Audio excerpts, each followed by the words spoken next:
ధనవంతులు పేదవారికి సహాయం చేయాలని కర్నూలుకు చెందిన ప్రముఖ గ్యాస్ట్రో ఎంట్రాలజీ వైద్యులు శంకర్ శర్మ తెలిపారు. కర్నూలులోని బుధవారపేట స్లమ్ ఏరియాలో పేద చిన్నారులకు డాక్టర్ శంకర్ శర్మ తన సొంత నిధులతో క్రీడా సామగ్రి అందజేశారు.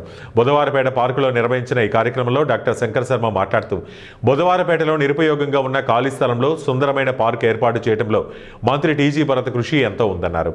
పార్కు అభివృద్ధికి తన వంతు కృషి చేస్తానని హామీ ఇచ్చారు.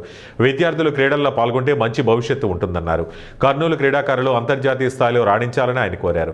ఈ కార్యక్రమంలో రామాంజనేయులు, పామన్న తదితరులు పాల్గొన్నారు. అప్లికేషన్ ఇచ్చినప్పుడు కూడా ఎవరు కూడా చాలా వరకు స్పందించలేదు. తర్వాత అందరి యొక్క సహకారంతో కూడా మేము కార్పొరేటర్ అయినాక, కార్పొరేటర్ కాకముందు ఇక్కడ 2016లో 50 లక్షలు గుంత పూడ్చడానికి 40 అడుగుల లోతు, ఇది సుమారు 35-40 అడుగుల లోతు గల గుంత. ఇది ఆ గుంతని పూడ్చడానికి గతంలో ఉన్నటువంటి టీజీ వెంకటేష్ గారు ఎంపీగా ఉన్నప్పుడు 50 లక్షలు శాంక్షన్ చేయడం జరిగింది. అప్పుడు ఉన్నటువంటి కమిషనర్ రవీంద్రబాబు గారు, అదేవిధంగా తర్వాత మరి మొన్న మంత్రి టీజీ భరత్ గారు వచ్చిన తర్వాత కూడా మనకు 70 లక్షలు కూడా ఇక్కడ శాంక్షన్ చేయడం జరిగింది. వారికి కూడా ఉపయోగపడేటట్టు చేయాలి. పెద్ద పెద్ద స్టేడియంకి రాలేరు, తర్వాత గ్రౌండ్స్ అన్ని కుచించకపోయినాయి.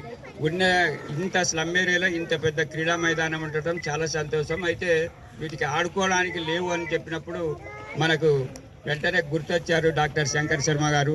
ఈ జిల్లాలో చాలా చోట్ల నగరంలో వారానికి 2 వారాలకు ఒకసారి మనకు క్రీడలకి స్పాన్సర్ చేస్తూ చేయూతనిస్తున్నారు. ఈ నగరంలో చేయూతనిస్తున్న వారు చాలా తక్కువ. ఆ తక్కువ ఉన్న వాళ్ళలో మన శంకర్ శర్మ కూడా ఒకరని తెలియజేయటం నేను చాలా సంతోషిస్తున్నా. అలాగే మంత్రి టీజీ భరత్ గారు, టీజీ వెంకటేష్ గారి సహకారం ఎంతనో ఉంటుంది. ఈ ప్రాంతానికి సంబంధించి మన పామన్న గారు వీళ్ళందరూ కూడా ఇక్కడ జేబీ సంస్థ వాళ్ళు కూడా ఇక్కడ ప్రైవేటుగా ట్యూషన్స్ చెప్పి దగ్గర ఒక 200 మందికి ఉచితంగా ట్యూషన్ చెప్పిస్తున్నారు సార్ ఈ స్లమ్ ఏరియాలో ఉన్న పిల్లలకి. ఈ రకంగా క్రీడలు ఎంతో కొంత సహాయము చేస్తూ పోతే సహాయం చేసిన వాడికి, చేయించుకున్న వాడికన్నా చేసిన వాడికి ఎక్కువ ఆనందం ఉంటుంది. పలానా రోజు పలానా చోట ఈ సహాయం చేశారు. శ్రీ టీజీ వెంకటేష్ గారు, శ్రీ టీజీ భారత్ గారు, మినిస్టర్ గారు వాళ్ళు ఫండ్స్ అలా చేపించి ఇక్కడ ఉండే లీడర్స్ చాలా కమిట్మెంట్తో, డివోషన్తో, డెడికేషన్తో, చాలా పోరాటాలతో, సంతకాలు అందరితో సేకరించి పోయి ఈ